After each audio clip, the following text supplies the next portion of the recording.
بسم اللہ الرحمن الرحیم۔ ملفوظات حضرت مسیح موعود 1 مئی 1908 بامقام احمدیہ بلڈنگ لاہور۔ حضرت اقدس نے فرمایا، حضرت ہمارے نبی کریم صلی اللہ علیہ وسلم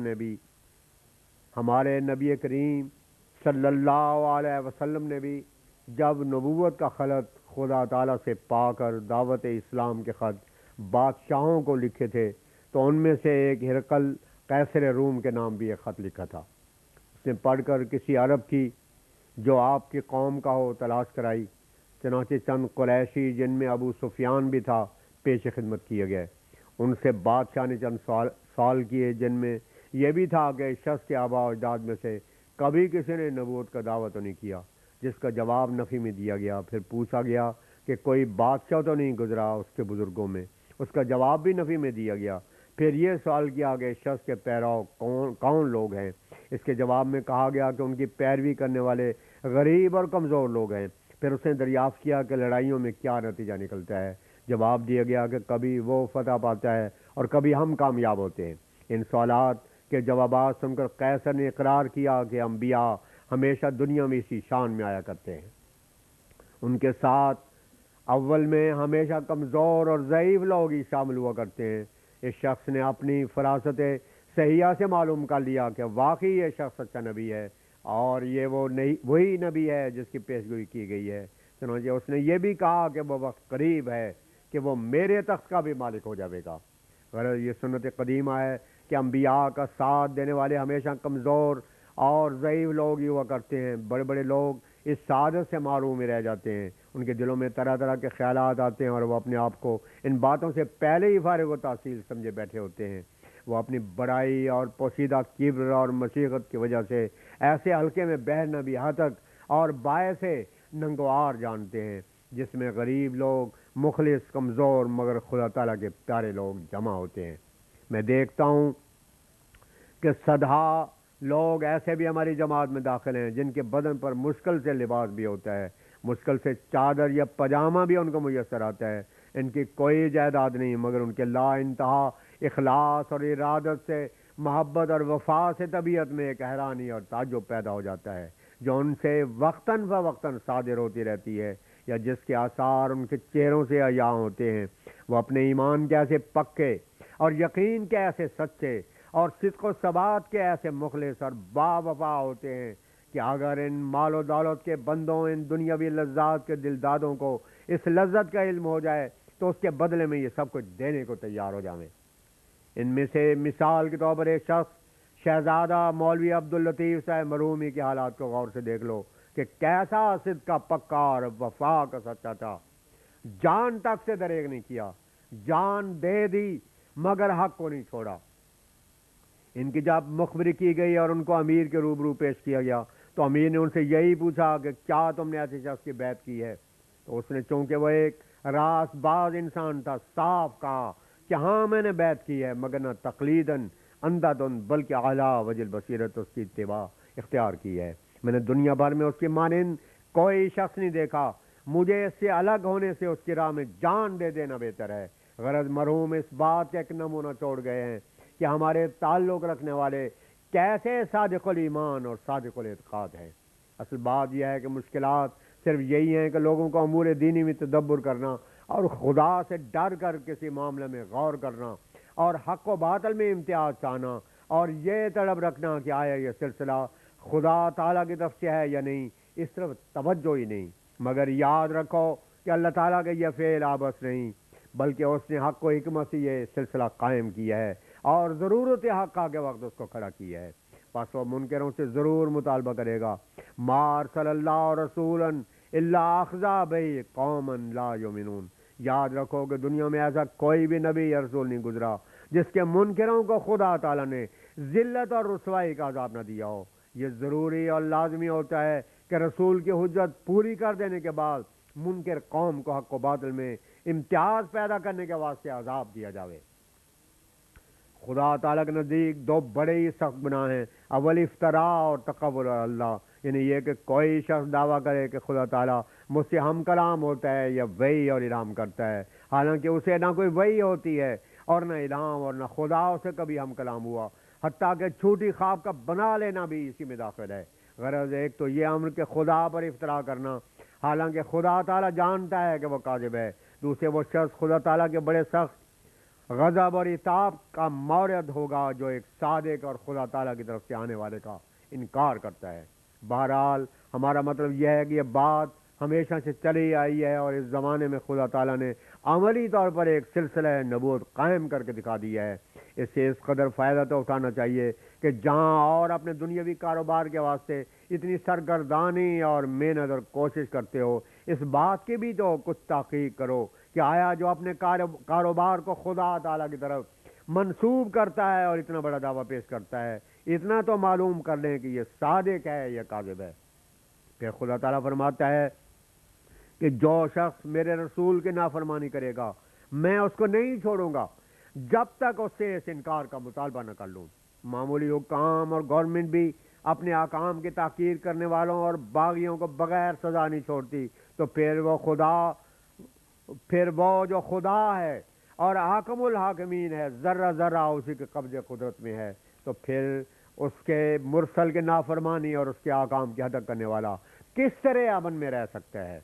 اگر میرے ساتھ خدا تعالیٰ کا کوئی نشان نہ ہوتا اور نہ اس کی تائید اور نصرت میرے شامل حال ہوتی، اور میں نے قرآن سے الگ کوئی راہ نکالی ہوتی یا قرآنی احکام اور شریعت میں کوئی دخل و تصرف کیا ہوتا یا منسوخ کیا ہوتا یا آن حضرت صلی اللہ علیہ وسلم کی پیروی کے بغیر کوئی اور نئی راہ بتائی ہوتی، تو البتہ حق تھا اور لوگوں کا عذر معقول اور قابل قبول ہوتا کہ واقعہ میں یہ شخص خدا اور خدا کے رسول کا دشمن اور قرآن شریف اور تعلیم قرآن کا منکر اور منسوخ کرنے والا ہے، فاسق ہے، فاجر ہے، مرتد ہے۔ مگر جب میں نے نہ قرآن میں کوئی تغیر کیا اور نہ پہلی شریعت کا جس کو حضرت صلی اللہ علیہ وسلم لائے ایک شوشہ اور نقطہ میں نے بدلا، بلکہ میں قرآن اور احکام قرآن کی خدمت اور حضرت صلی اللہ علیہ وسلم کے پاک مذہب کی خدمت کے واسطے کمر بستہ ہوں، اور جان تک میں نے اپنی اسی راہ میں لگا دی ہے۔ اور میرا یقین کامل ہے کہ قرآن کے سوا جو کامل اکمل اور مکمل کتاب ہے اور اس کی اطاعت اور بغیر حضرت صلی اللہ علیہ وسلم کی پیروی کے نجات ممکن ہی نہیں، اور قرآن میں کمی بیشی کرنے والے اور حضرت صلی اللہ علیہ وسلم کی اطاعت کا جوا اپنی گردن سے اتارنے والے کو کافر اور مرتد یقین کرتا ہوں۔ تو پھر اس صورت میں اور باوجود میری صداقت کے ہزارہ نشان ظاہر ہو جانے کے جو خدا تعالیٰ نے آج تک میری تائید میں آسمان اور زمین پر ظاہر کیے، پھر مجھے جو شخص کاذب اور مفتری اور دجال کے نام سے پکارتا ہے یا جو میری پرواہ نہیں کرتا اور میری آواز کی طرف کان نہیں دھرتا، یقین جانو کہ خدا تعالیٰ بغیر مواخذہ اسے ہرگز ہرگز نہ چھوڑے گا۔ اسلام کی کشتی غرق ہونے کو ہے، زمانہ شہادت دے رہا ہے اور وقت پکار پکار کر ضرورت کو محسوس کر رہا ہے، اور اندرونی حالت ایسی خطرناک ہے کہ اس سے ہرگز ہرگز کسی کا دل مطمئن اور خوش نہیں ہو سکتا۔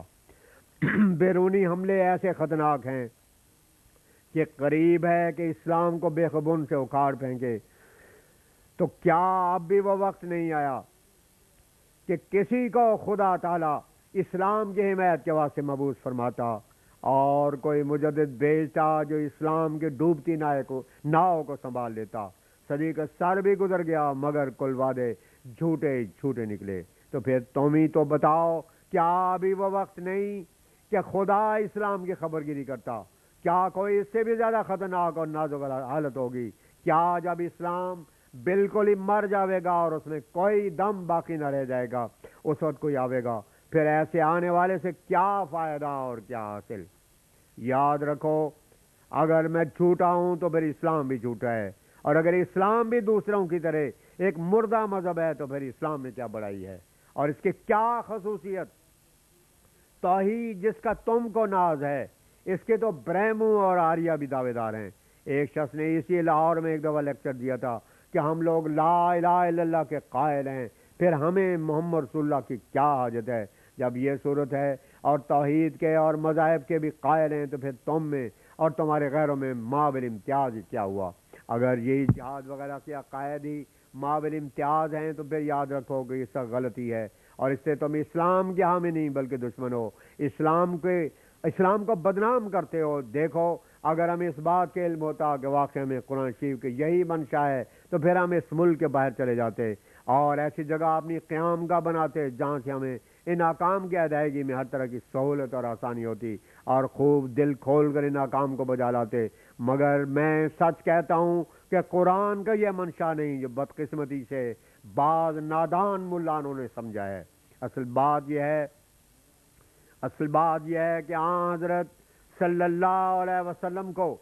اس زمانے میں بڑی بڑی مشکلات کا سامنا تھا۔ آپ کے بہت سے جانثار اور عزیز دوست ظالم کفار کے تیر و تفنگ کا نشانہ بنے، اور طرح طرح کے قابل شرم عذاب ان لوگوں نے مسلمان مردوں اور مسلمان عورتوں کو پہنچائے، حتیٰ کہ آخر کار خود حضرت صلی اللہ علیہ وسلم کے قتل کا منصوبہ کر دیا۔ چنانچہ آپ کا تعاقب بھی کیا، آپ کے قتل کرنے والے کے واسطے انعام مقرر کیے۔ آپ صلی اللہ علیہ وسلم غار میں پناہ گزین ہوئے، تعاقب کرنے میں کوئی کسر نہ اٹھا رکھی گئی، مگر یہ تو خدا تعالیٰ کا تصرف تھا کہ آپ کو ان کی نظروں سے باوجود سامنے ہونے کو بچا لیا، اور ان کی آنکھوں میں خاک ڈال کر خود اپنے رسول کو ہاتھ دے کر بچا لیا۔ آخر کار جب ان کفار کے مظالم کی کوئی یاد نہ رہی اور مسلمانوں کو ان کے وطن سے باہر نکال کر بھی وہ سیر نہ ہوئے، تو پھر اللہ تعالیٰ کی طرف سے یہ ارشاد ہوا، اذن للذین یقاتلون بانہم ظلموا وان اللہ علی نصرہم لقدیر۔ سورہ حج آیت 40۔ خدا تعالیٰ نے مسلمانوں کو تلوار اٹھانے کی اجازت دی، اور اس اجازت میں یہ ثابت کر دیا کہ واقع میں یہ لوگ ظالم تھے اور شرارت ان کے ہاتھ سے بڑھ چکی تھی، اور مسلمانوں کا صبر بھی اپنے انتہائی عروج تک پہنچ چکا تھا۔ اب خدا تعالیٰ نے فرمایا کہ جن لوگوں نے تلوار سے مقابلہ کیا وہ تلوار ہی سے ہلاک کیے جائیں، اور گو یہ چند اور ضعیف ہیں، مگر میں دکھا دوں گا کہ بجائے اس کے کہ وہ مظلوم ہیں ان کی نصرت کروں گا اور تم کو ان کے ہاتھ سے ہلاک کروں گا۔ چنانچہ پھر اس حکم کے بعد انہی چند لوگوں کی جو ذلیل اور حقیر سمجھے گئے تھے اور جن کا کوئی حامی نہ بنتا تھا اور نہ مددگار، اور وہ کفار کے ہاتھ سے سخت درجات تنگ اور مجبور ہو گئے تھے، ان کے مشارق